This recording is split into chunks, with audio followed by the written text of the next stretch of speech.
L'esclavage n'a pas de couleur. Aujourd'hui, nous allons parler d'un sujet grave, un sujet douloureux, un sujet qui traverse toute l'histoire de l'humanité, l'esclavage. Lorsqu'on évoque ce mot, une image revient souvent à l'esprit. Des plantations, des chaînes, des hommes et des femmes noirs réduits au travail forcé. Beaucoup pensent alors que l'esclavage est une histoire entre blancs et noirs, que les esclaves étaient uniquement noirs et que les maîtres étaient uniquement blancs. Mais la réalité historique est bien plus vaste, bien plus ancienne et surtout bien plus complexe. Pour comprendre cette réalité, nous allons avancer en trois temps. Partie 1, un phénomène universel. Commençons par un fait essentiel. L'esclavage ne commence pas avec la traite transatlantique. Il existe depuis plus de 5000 ans. Dans l'Antiquité, presque toutes les grandes civilisations ont pratiqué l'esclavage. En Égypte ancienne, des prisonniers de guerre venus de Nubie, du Proche-Orient ou de Méditerranée pouvaient être réduits en servitude. Contrairement à certaines idées reçues, les bâtisseurs des pyramides n'étaient pas majoritairement des esclaves, mais des ouvriers rémunérés. Les archives archéologiques l'ont confirmé. En Grèce antique, à Athènes, au 5e siècle avant notre ère, on estime que près d'un tiers de la population était composée d'esclaves.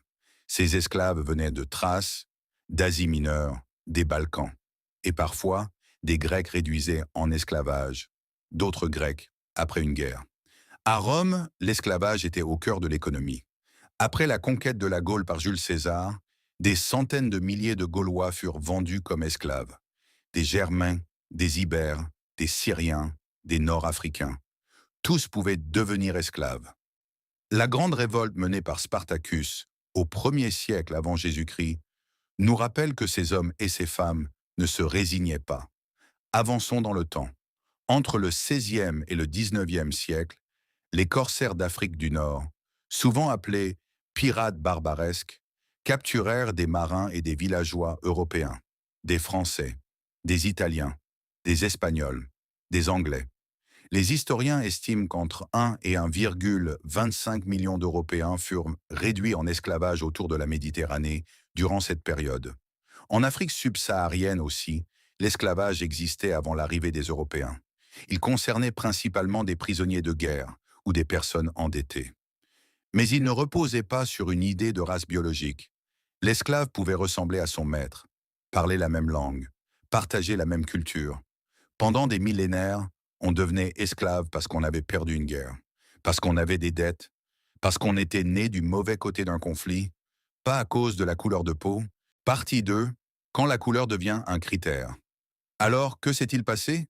Le tournant majeur survient au 15e et 16e siècle avec la colonisation européenne des Amériques, les plantations de sucre aux Antilles, le coton dans le sud de l'Amérique du Nord, le café au Brésil. Ces économies exigeaient une main-d'œuvre massive. Les populations amérindiennes furent d'abord exploitées, mais les maladies venues d'Europe, variole, rougeole, provoquèrent des catastrophes démographiques. Dans certaines régions, jusqu'à 90% des populations autochtones disparurent en quelques décennies. Les colons utilisèrent aussi des Européens pauvres, les engagés, des hommes et des femmes qui travaillaient plusieurs années pour rembourser leur traversée. Mais cela ne suffisait pas. Le commerce transatlantique d'esclaves s'organisa alors à grande échelle. Entre le 16e et le 19e siècle, environ 12 à 13 millions d'Africains furent déportés vers les Amériques. Près de 2 millions moururent pendant la traversée. C'est à ce moment précis que quelque chose change profondément. Pour justifier moralement et religieusement ce système brutal, des théories pseudo-scientifiques émergent en Europe. On commence à classer les êtres humains, à hiérarchiser les races, à prétendre que certains peuples seraient naturellement inférieurs. Ce racisme moderne ne précède pas l'esclavage colonial. Il en est la justification.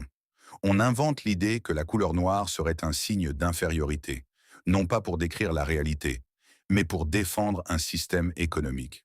Dans les colonies françaises, le Code noir de 1685 institutionnalise cette séparation raciale. Peu à peu, la couleur devient un marqueur juridique, social, politique. L'esclavage, qui pendant des millénaires était lié à la guerre ou à la dette, devient alors associé à la naissance et à la couleur de peau. C'est une rupture historique. Partie 3. Résistance et héritage. Mais il est fondamental de rappeler une vérité. Les peuples réduits en esclavage ne furent jamais passifs. En Afrique de l'Ouest, les grands empires du Ghana, du Mali ou du Songhai avaient développé des systèmes politiques avancés, des réseaux commerciaux transsahariens et des centres intellectuels majeurs comme Tombouctou, qui abritaient des milliers de manuscrits et d'écoles coraniques. Dans les Amériques, les révoltes furent nombreuses. La plus spectaculaire éclate à Saint-Domingue en 1791. Un ancien esclave, devenu stratège militaire, prend la tête du mouvement. Toussaint Louverture. Face aux armées françaises envoyées par Napoléon Bonaparte, les insurgés tiennent bon. En 1804, la colonie devient indépendante sous le nom de Haïti. C'est la première république noire indépendante du monde et la seule révolution d'esclaves ayant conduit à la fondation durable d'un État. Partout dans les Amériques, des esclaves en fuite, les marrons, fondent des communautés libres, au Brésil, en Jamaïque, en Guyane. La résistance prend 1000 formes, la fuite, la révolte, la transmission culturelle, la musique, la spiritualité, la langue, la religion, etc. Conclusion, une mémoire universelle. Alors que retenir? Premièrement, l'esclavage est un phénomène universel. Aucun continent n'y échappe. Aucun peuple n'en est totalement étranger.